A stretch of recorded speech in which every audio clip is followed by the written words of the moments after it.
જય માતાજી, બધા કેમ છો? મજામાં છો ને? તો વાગ્યા છે 7:45 અને જમવામાં શું બનાવું?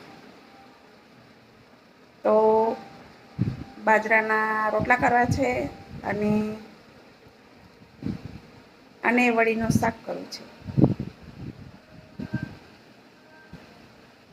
અને એ ગયા છે ગાય દોવા. તો ચાલો ફટાફટ બનાવી દો.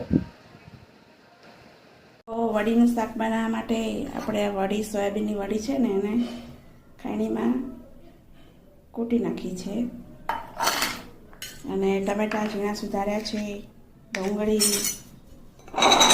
અને લસણ મરચાં.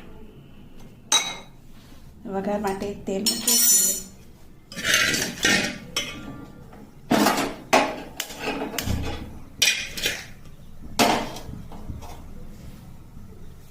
તો વડી બનાવવા માટે આ મીઠો મસાલો છે. હું માંડવી ગઈ ને તો આ તો મેં બાટલીમાં ભર્યો છે. તો માંડવી ગઈ ને તો લાઈથી મીઠો મસાલો નાખું પેકેટ, પણ અંદરથી શેજવાન મસાલો નીકળે. બોલો. તો આ પડોશીને ત્યાંથી લઈને આવી હતી તો સંઘરી રાખ્યો છે.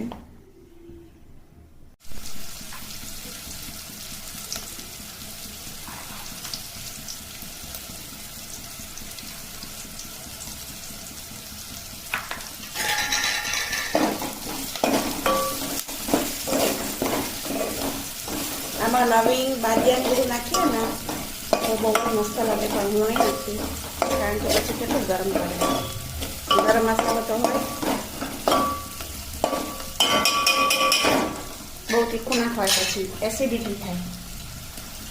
તો વડીનું શાક વઘારી દીધું છે, મસાલા નાખી દીધા છે, પાણી પણ નાખી દીધું છે. ધીમા તાપે ચડવા દેવાનું છે અને આ બાજુ આપણે રોટલા બનાવી દેવાના છે. તો ફટાફટ બનાવી દઈએ રોટલા.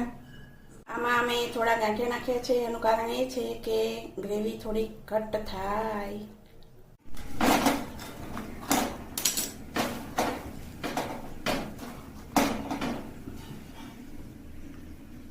ત્રણ રોટલા કર્યા, 2 એમના અને 1 મારો, અને શાક આપણું ચડે છે.